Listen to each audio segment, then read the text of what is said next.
Okay. Can you go down on the second half of 2 hours? All right. I'll try to go lower. Okay.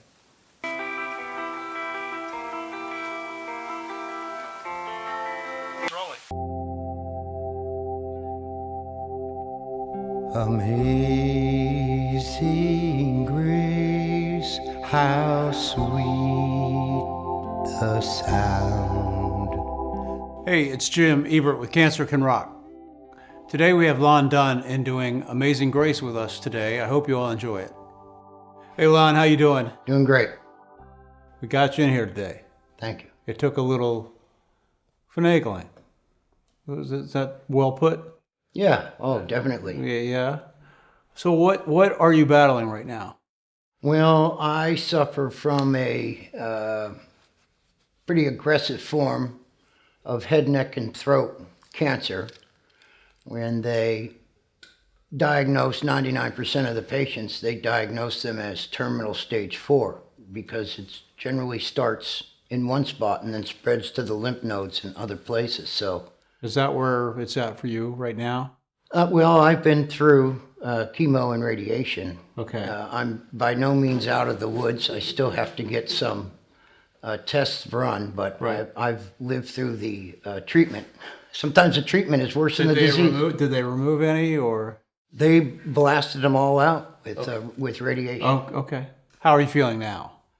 Well, every day is different. Every day is, to put a cliche on it, I have good days and bad days. Every day is a struggle. But Right. when you tried to call me, I was laid out in bed, and it didn't look like it was even going to go. Right. But I mustered myself and came down. Well, I appreciate it. We're doing it. And having a great time doing it. That's why I'm here. That's why we're supposed to be, we go around, we briefly talked about this earlier, but we go around once and we've got to figure out what it is we want to do, how we want to get through life. I told you briefly that I'm a brain cancer survivor, getting rid of all the BS and just sort of saying, okay, now for me, getting sick was sort of a light turning on. Was like, oh, well, all this other stuff doesn't matter. And you had a similar situation because I had a son. That mattered, right? That was the only thing I cared about, right? When I got sick, I was like, I hope I get my kid to see my kid get out of kindergarten, right? And then it turned into, I want to see my kid get out of elementary school. Now let me see him get out of high school. Now I want to see him get out of college. How about you? I'm not too worried about me. Right. And I resolved that, cancer, often takes people. It's when. It's Right. not a matter of if we die anyway. Right. It's a matter of when. And that's everybody, whether they have cancer or they don't, or whether it's discovered soon enough or not. It could just be somebody who has a regular, healthy life. They don't know their time of going, right? I Right. mean, it's all a matter of when. And my main concern isn't for me, but my family. What's going to happen to them when I'm gone? Are they prepared for a life after me? Are they prepared to take care of themselves? Have I done enough to take care of them? So that's where most of my stress comes from. Right. Understood completely. And it's a big part of my thought process. They would just like me to stay around indefinitely and see my grandchildren grow to a ripe old age, but Yeah. the cancer is one of those things that it's sort of a mixture of depression, PTSD, and living with the side effects all at once every day. And you say, how did my morning go? Not so great, but I managed to turn that around with your help. Right. And muster myself and get down here and have a great Well, experience. we're obviously glad you did. But you bring up a good point because people ask you sometimes how you're doing, and you don't have the truthful answer you're not going to say typically, right? I don't, and Yeah. I'm like, well, you probably don't even want to ask me how I'm doing. It'll take me a half hour, and that's just going to cover the last 2 hours of how I feel. Right. So I don't really tell a lot of people that what I'm going through. We might talk about it later. I have a large media network as one of the brands I own. I've never discussed it. I had my family down here for the summer, and I never brought it up.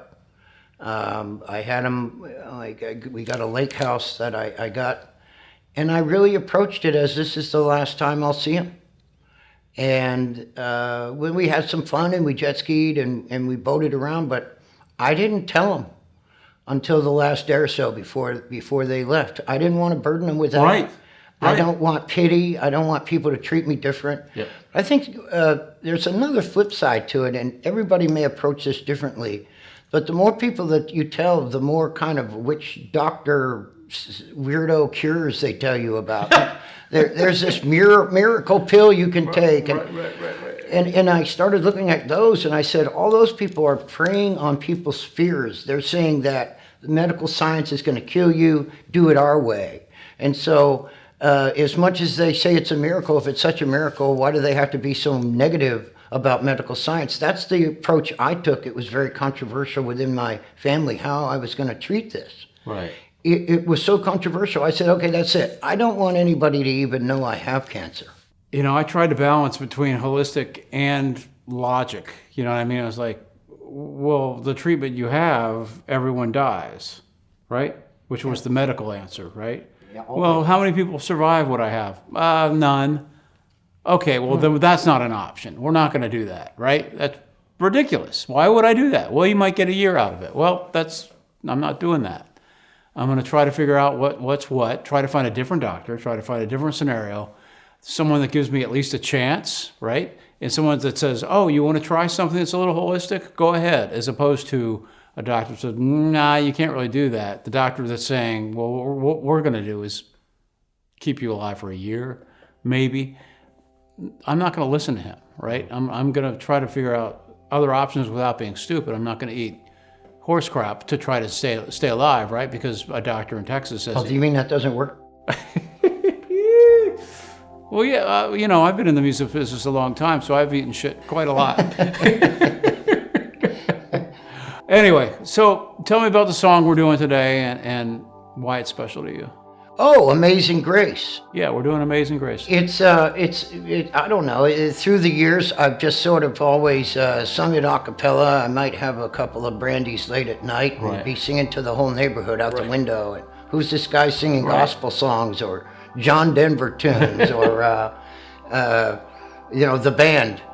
Was grace that taught my heart to fear, and grace my fears relieved. My grandmother played the organ Okay. and the piano until she was in her 90s. Okay. And she was very well known and very respected, and it was great. And I just grew up with that.